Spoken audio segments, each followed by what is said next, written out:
Jemaat yang dikasihi Tuhan Yesus Kristus, pada malam hari ini kita berkumpul di rumah masing-masing untuk melakukan ibadah Passion pertama, mengenang penderitaan Kristus. Kita berdoa.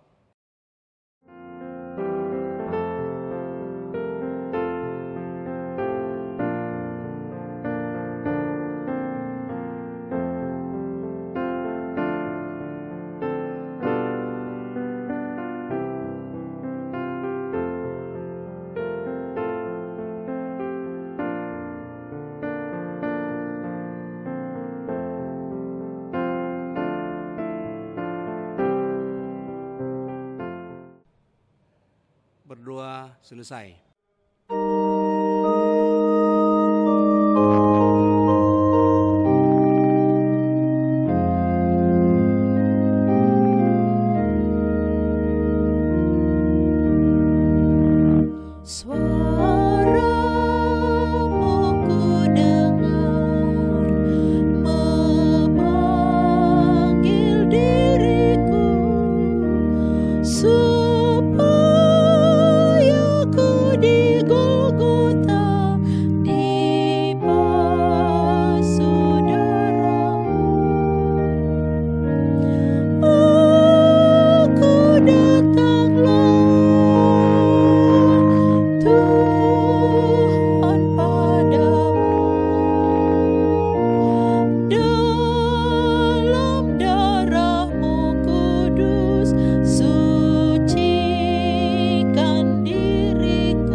Dalam nama Allah Bapa dan nama anaknya Tuhan Yesus Kristus, dan di dalam nama Roh Kudus yang menciptakan langit dan bumi serta segala isinya.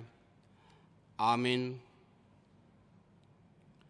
Sang penyembuh itu kini sedang terluka, namun di dalam luka yang ia derita, ia masih sanggup untuk menyembuhkan hati orang-orang yang ia kasihi. Sungguh luar biasa teladan yang Engkau beri, ya Tuhan. Haleluya. Marilah kita berdoa. Ya Tuhan Allah Bapa kami yang di surga, kasihanilah kami orang yang berdosa yang lemah ini. Karena musuh kami terlalu kuat untuk kami selalu dikalahkan. Sebab itu tolonglah kami. Berilah kami kekuatan mengalahkan musuh kami, karena Tuhan Yesus telah menderita untuk kami. Amin.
Yesus memanggil ke-12 murid-Nya, lalu berkata kepada mereka, "Sekarang kita pergi ke Yerusalem, dan segala sesuatu yang ditulis oleh para nabi mengenai Anak Manusia akan digenapi. Sebab ia akan diserahkan kepada bangsa-bangsa yang tidak mengenal Allah, diolok-olokkan, dihina dan diludahi. Mereka akan menesah dan membunuh dia. Dan pada hari yang ketiga ia akan bangkit. Akan tetapi mereka sama sekali tidak mengerti semuanya itu. Arti perkataan itu bersembunyi bagi mereka, dan mereka tidak tahu apa yang dimaksudkan."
Lalu imam-imam kepala dan orang-orang Farisi memanggil mahkamah agama untuk berkumpul, dan mereka berkata, "Apakah yang harus kita buat?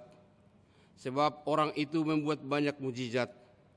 Apabila kita biarkan dia, maka semua orang akan percaya kepadanya, dan orang-orang Roma akan datang dan merampas tempat suci kita serta bangsa kita." Tetapi seorang di antara mereka, yaitu Kayafas, imam besar pada tahun itu, berkata kepada mereka, "Kamu tidak tahu apa-apa, dan kamu tidak insaf bahwa lebih berguna bagimu jika satu orang mati untuk bangsa kita daripada seluruh bangsa ini binasa." Hal itu dikatakannya bukan dari dirinya sendiri, tetapi sebagai imam besar pada tahun itu ia bernubuat bahwa Yesus akan mati untuk bangsa itu, dan bukan untuk bangsa itu saja, tetapi juga untuk mengumpulkan dan mempersatukan anak-anak Allah yang tercerai-berai. Mulai dari hari itu mereka sepakat untuk membunuh dia. Tetapi mereka berkata, "Jangan pada waktu perayaan Paskah, supaya jangan timbul keributan di antara rakyat."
hari sebelum Paskah, Yesus datang ke Betania, tempat tinggal Lazarus yang dibangkitkan Yesus dari antara orang mati.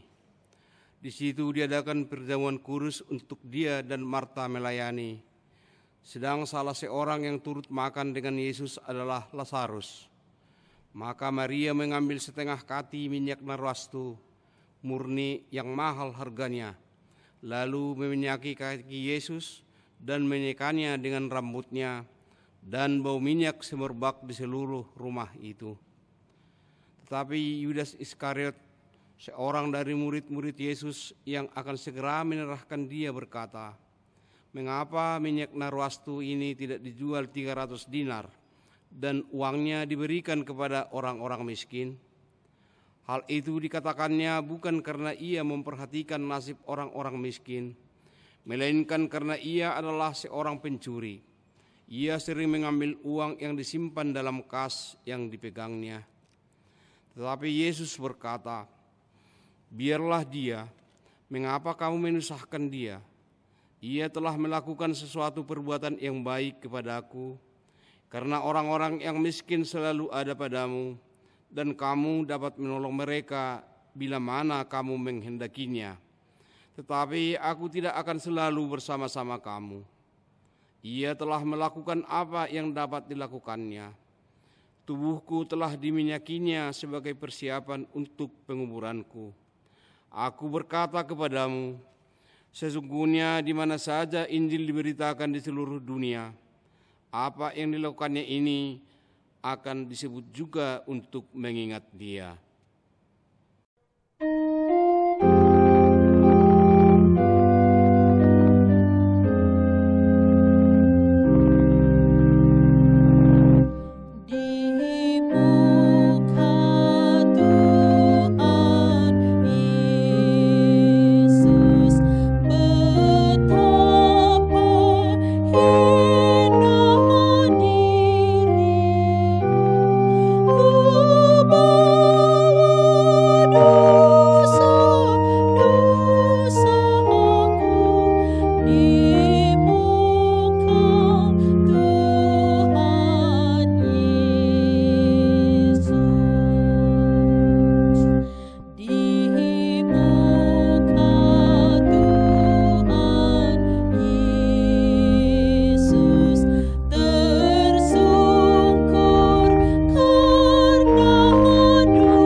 Keesokan harinya, ketika orang banyak yang datang merayakan pesta Paskah mendengar bahwa Yesus sedang di tengah jalan menuju Yerusalem, mereka mengambil daun-daun palem dan pergi menyongsong dia sambil berseru-seru, "Hosanna, diberkatilah dia yang datang dalam nama Tuhan Raja Israel."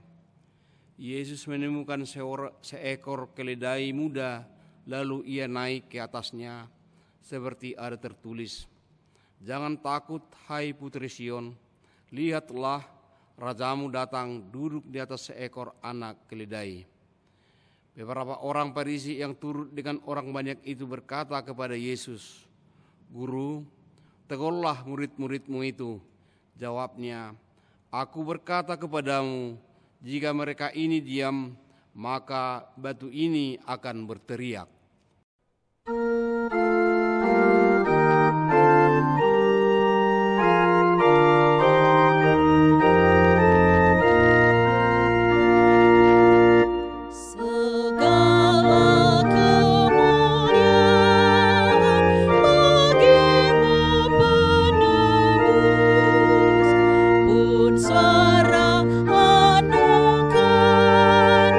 Memuji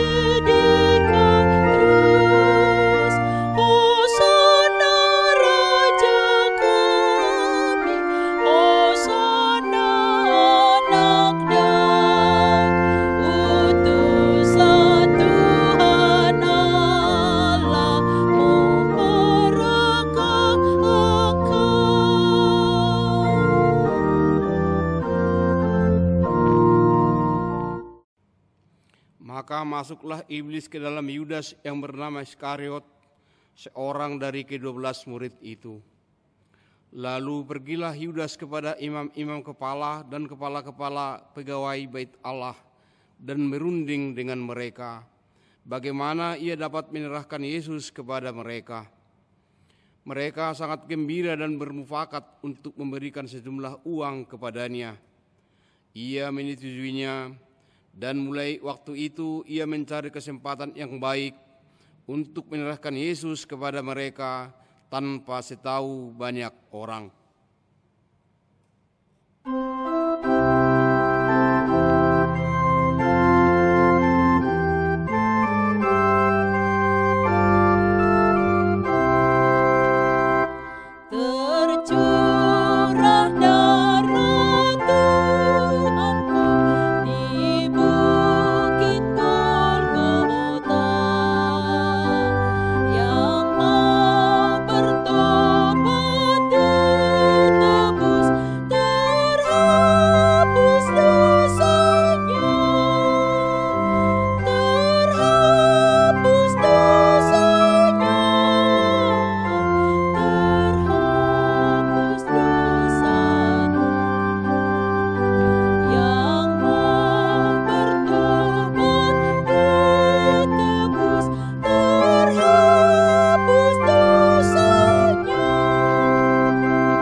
Pada hari pertama dari hari raya roti tidak beragi, datanglah murid-murid Yesus kepadanya dan berkata, "Di mana engkau kehendaki kami mempersiapkan perjamuan Paskah bagimu?" Jawab Yesus, "Pergilah ke kota kepada si Anu dan katakan kepadanya, pesan guru, waktuku hampir tiba. Di dalam rumahmu lah aku mau merayakan Paskah bersama dengan murid-muridku." Lalu ia menyuruh 2 orang muridnya dengan pesan, "Pergilah ke kota, di sana kamu akan bertemu dengan seorang yang membawa kendi berisi air. Ikutilah dia dan katakan kepada pemilik rumah yang dimasukinya, pesan guru, di manakah ruangan yang disediakan bagiku untuk makan Paskah bersama-sama dengan murid-muridku? Lalu orang itu akan menunjukkan kamu sebuah ruangan atas yang besar, yang sudah lengkap dan tersedia. Disitulah kamu harus mempersiapkan perjamuan Paskah untuk kita." Maka berangkatlah kedua murid itu, dan setibanya di kota, mereka mendapati semua persis seperti yang dikatakan Yesus kepada mereka. Lalu mereka mempersiapkan Paskah. Setelah malam, datanglah Yesus bersama-sama ke-12 muridnya itu.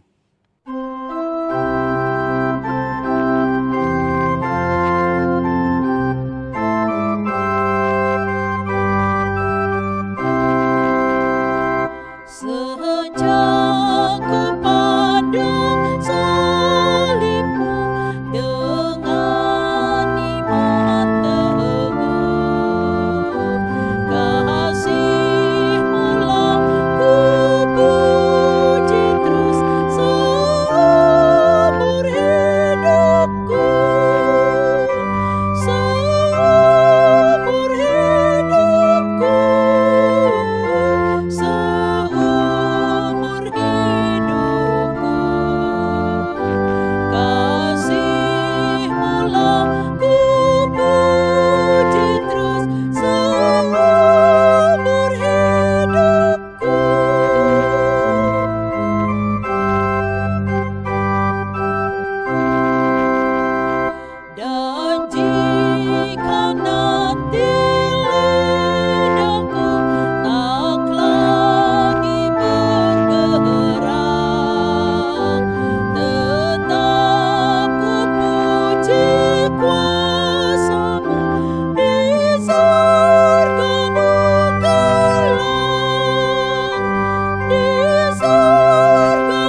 mereka makan bersama, bangunlah Yesus dan menanggalkan jubahnya. Ia mengambil sehelai kain lenan dan mengiatkannya pada pinggangnya. Kemudian ia menuangkan air ke sebuah baskom dan mulai membasuh kaki murid-muridnya, lalu menekannya dengan kain yang terikat pada pinggangnya itu. Maka sampailah ia pada Simon Petrus. Kata Petrus kepadanya, "Tuhan, Engkau hendak membasuh kakiku?" Jawab Yesus kepadanya, "Apa yang kuperbuat engkau tidak tahu sekarang, tetapi engkau akan mengerti kelak." Kata Petrus kepadanya, "Engkau tidak akan membasuh kakiku sampai selama-lamanya." Jawab Yesus, Jikalau aku membasuh engkau, engkau tidak mendapat bagian dalam aku." Kata Simon Petrus kepadanya, "Tuhan, jangan hanya kakiku saja, tetapi juga tangan dan kepalaku." Kata Yesus kepadanya, "Barang siapa telah mandi, ia tidak usah membasuh diri lagi selain membasuh kakinya, karena ia sudah bersih seluruhnya. Juga kamu sudah menyerahkan dia, karena itu dia berkata, tidak semua kamu bersih." Sesudah ia membasuh kaki mereka, ia mengenakan pakaiannya dan kembali ke tempatnya. Lalu ia berkata kepada mereka, "Mengertikah kamu apa yang telah kuperbuat kepadamu? Kamu menyebut aku guru dan Tuhan, dan katamu itu tepat, sebab memang akulah guru dan Tuhan. Jadi jikalau aku membasuh kakimu, aku yang adalah Tuhan dan gurumu, maka kamu pun wajib saling membasuh kakimu, sebab aku telah memberikan suatu teladan kepada kamu, supaya kamu juga berbuat sama seperti yang telah kuperbuat kepadamu. Aku berkata kepadamu, sesungguhnya seorang hamba tidaklah lebih tinggi daripada tuannya, ataupun seorang utusan daripada dia yang mengutusnya. Jikalau kamu paham semua ini, maka berbahagialah kamu jika kamu melakukannya."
Ketika mereka duduk di situ dan sedang makan, Yesus berkata, "Aku berkata kepadamu, sesungguhnya seorang di antara kamu akan menyerahkan aku, yaitu dia yang makan dengan aku." Maka sedihlah hati mereka, dan seorang demi seorang berkata kepadanya, "Bukan aku ya Tuhan."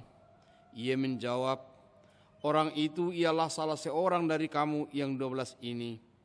Dia yang mencelupkan roti ke dalam satu pinggan dengan aku. Anak manusia memang akan pergi sesuai dengan yang ada tertulis tentang dia. Akan tetapi celakalah orang yang olehnya anak manusia itu diserahkan. Adalah baik bagi orang itu sekiranya ia tidak dilahirkan."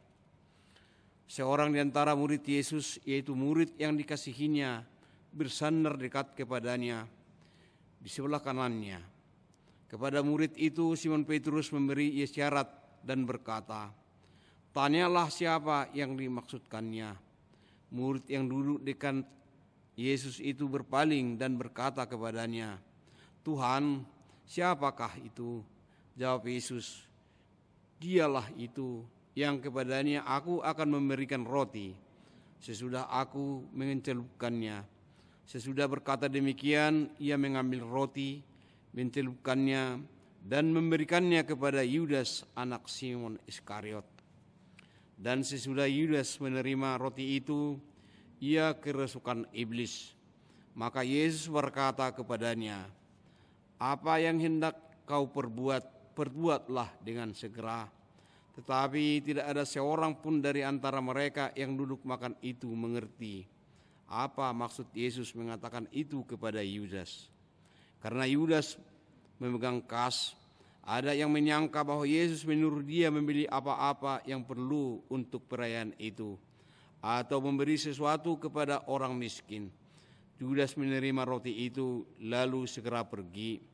Pada waktu itu hari sudah malam.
Dan ketika mereka sedang makan, Yesus mengambil roti, mengucap berkat, memecah-mecahkannya, lalu memberikannya kepada murid-muridnya dan berkata, "Ambillah, makanlah, inilah tubuhku." Sesudah itu ia mengambil cawan, mengucap syukur, lalu memberikannya kepada mereka dan berkata, "Minumlah kamu semua dari cawan ini, sebab inilah darahku, darah perjanjian, yang ditumpahkan bagi banyak orang untuk pengampunan dosa.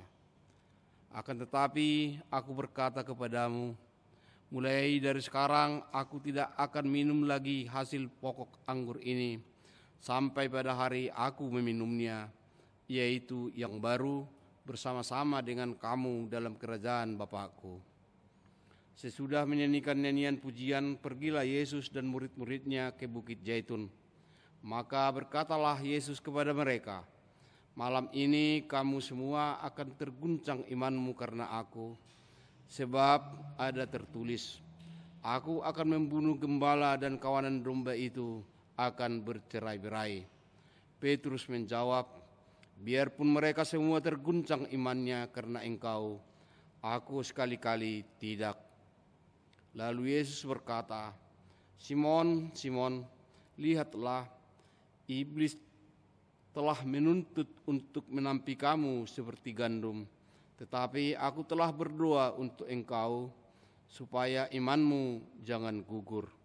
Dan engkau, jikalau engkau sudah insaf, kuatkanlah saudara-saudaramu." Jawab Petrus, "Tuhan, aku bersedia masuk penjara dan mati bersama-sama dengan engkau." Tetapi Yesus berkata, "Aku berkata kepadamu Petrus, hari ini ayam tidak akan berkokok 2 kali sebelum engkau 3 kali menyangkal bahwa engkau mengenal aku." Jemaat yang dikasihi Tuhan Yesus Kristus, kita berdua syafaat sementara kita pause video kita.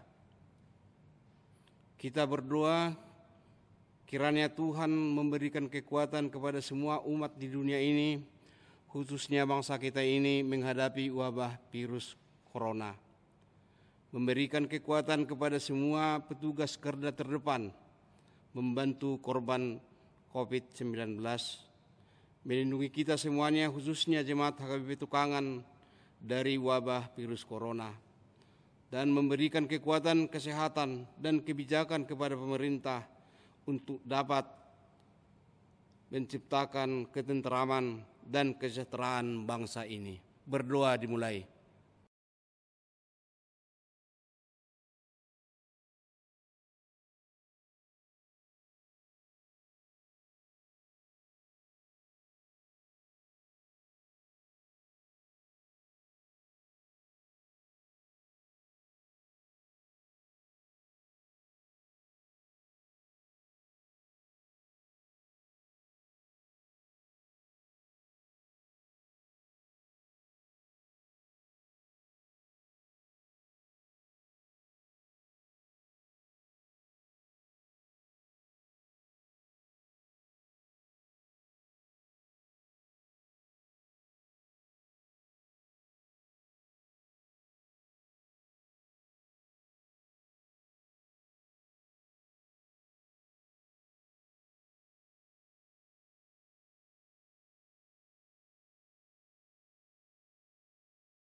Berdoa selesai.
Damai sejahtera Allah yang melampaui segala akal, itulah yang memelihara hati dan pikiranmu di dalam Kristus Yesus Tuhan kita. Amin. Jemaat yang dikasihi oleh Tuhan Yesus Kristus, pada ibadah Pasion yang pertama pada malam hari ini, kita akan mendengarkan firman Tuhan penuntun bagi kita untuk merenungkan perjalanan penderitaan Kristus menjelang kematiannya di kayu salib. Sebagaimana yang tertulis dalam Injil Yohanes pasal 13 ayat yang ke-10, demikian firman Tuhan. Barang siapa telah mandi, ia tidak usah membasuh diri lagi, selain membasuh kakinya, karena ia sudah bersih seluruhnya. Juga kamu sudah bersih, hanya tidak semua. Sampai di situ pembacaan firman Tuhan.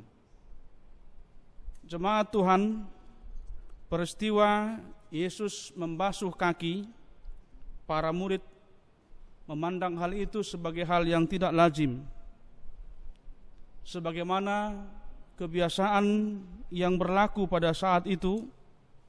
Membasuh kaki merupakan perbuatan tindakan seorang pelayan atau seorang budak dalam membasuh kaki tuannya atau tamu tuannya sebelum memasuki rumah tuannya.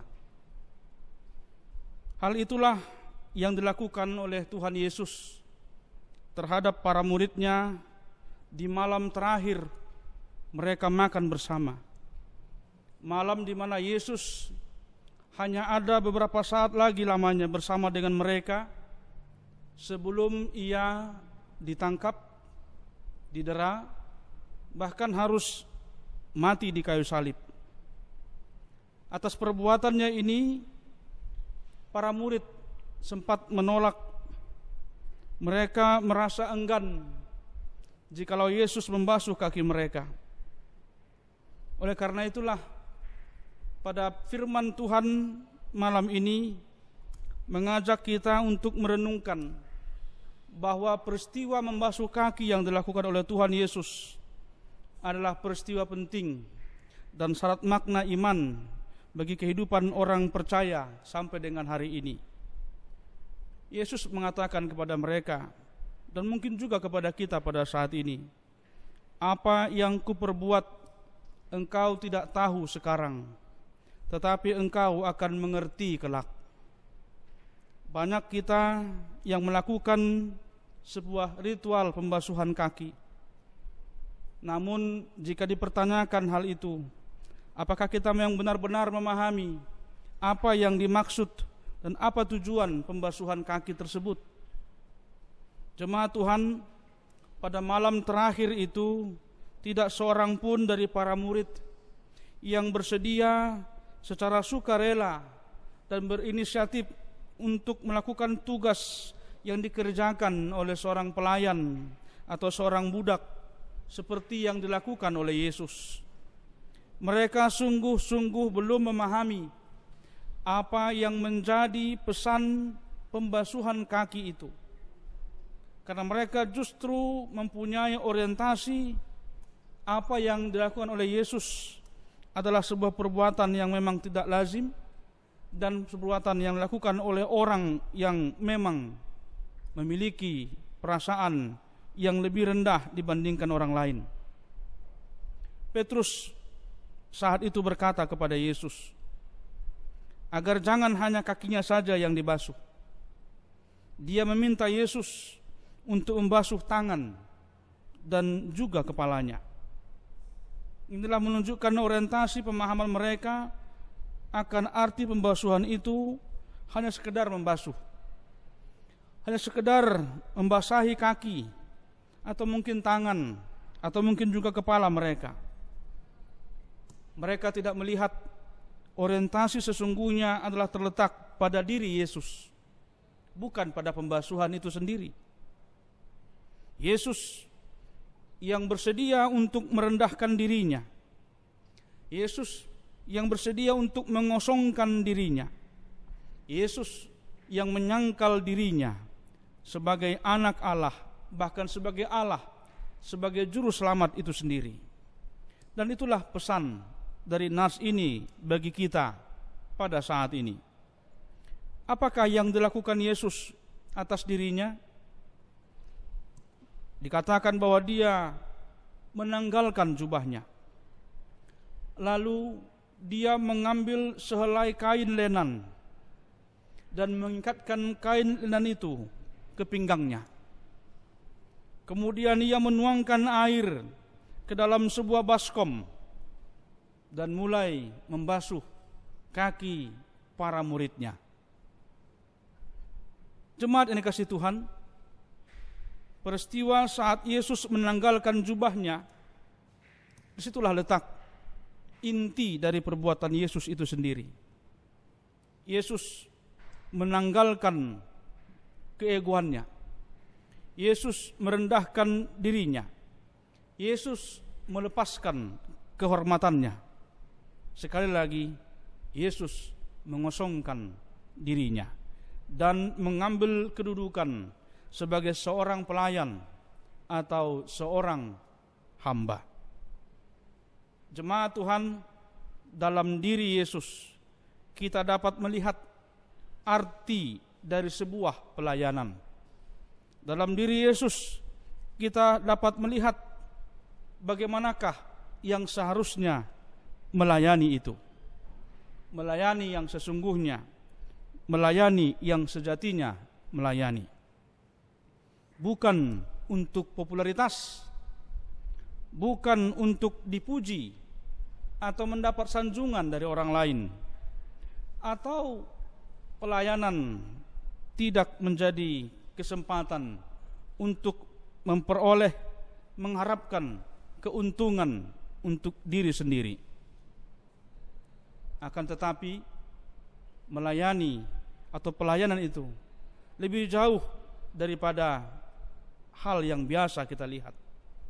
Yesus rela didera, Yesus rela dihina, dan Yesus rela harus menderita, bahkan harus disalibkan dalam keadaan yang sadar, dalam keadaan harus menanggung siksaan tangan yang dipaku, kaki yang dipaku, kepala yang dimahkotai duri, dan lambung yang harus ditikam.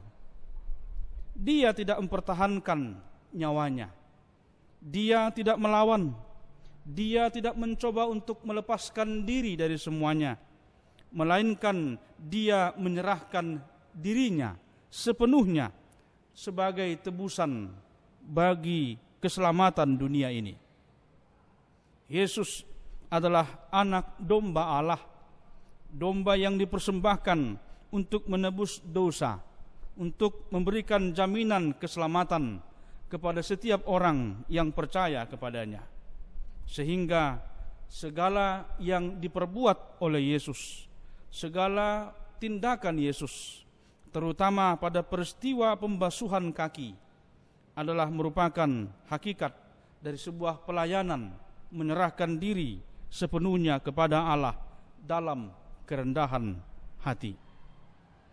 Jemaat Tuhan, pesan itulah yang juga sampai kepada kita saat ini.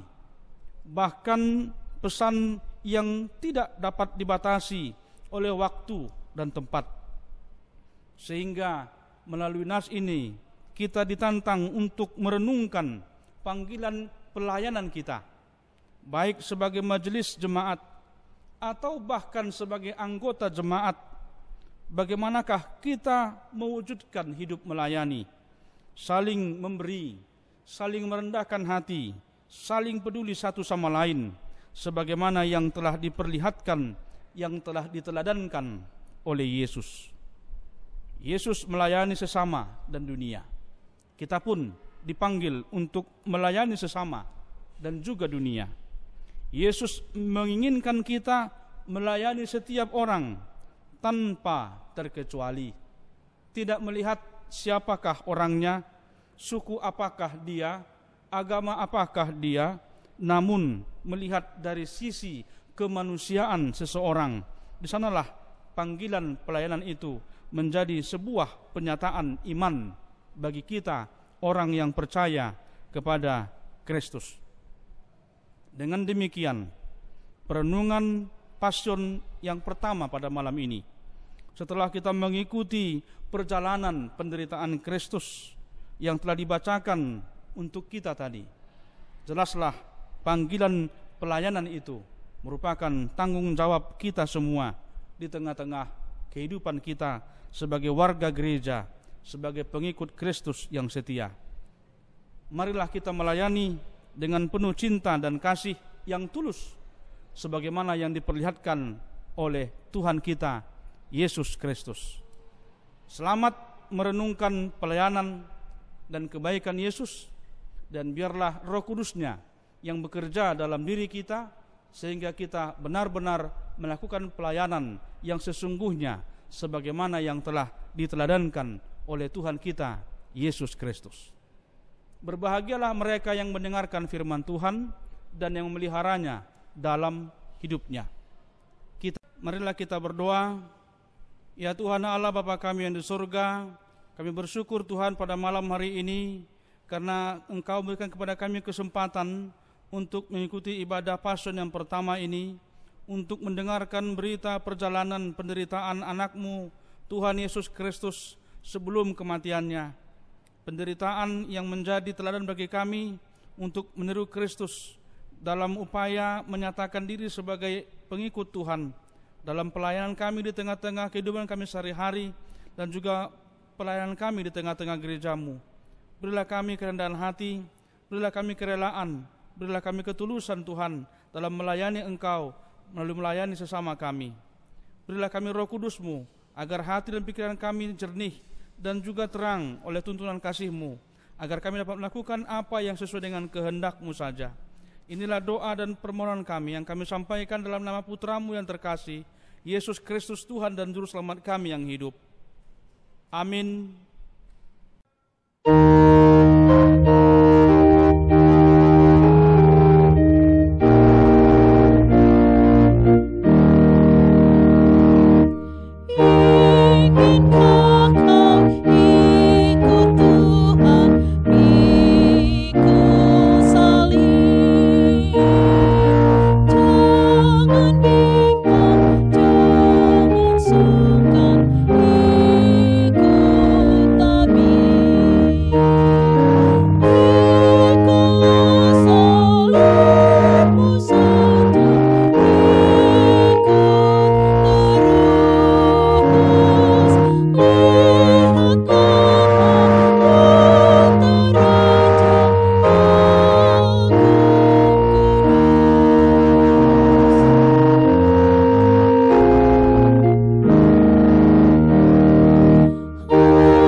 Marilah kita berdoa untuk menyerahkan persembahan kita kepada Tuhan.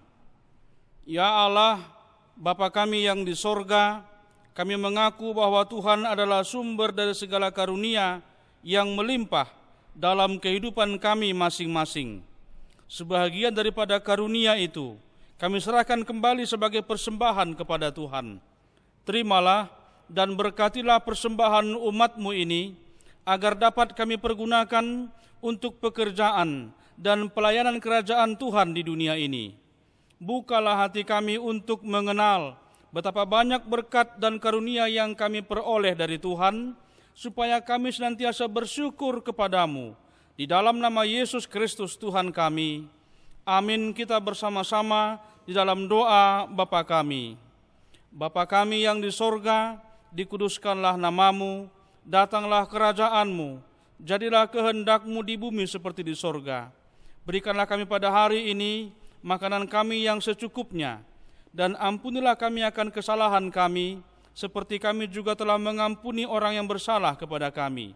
Dan janganlah bawa kami ke dalam pencobaan, tetapi lepaskanlah kami daripada yang jahat, karena Engkau yang punya kerajaan dan kekuasaan dan kemuliaan sampai selama-lamanya. Amin. Terimalah berkat Tuhan, anugerah Tuhan kita Yesus Kristus, kasih setia Allah Bapa, dan persekutuan Roh Kudus menyertai kamu sekalian. Amin.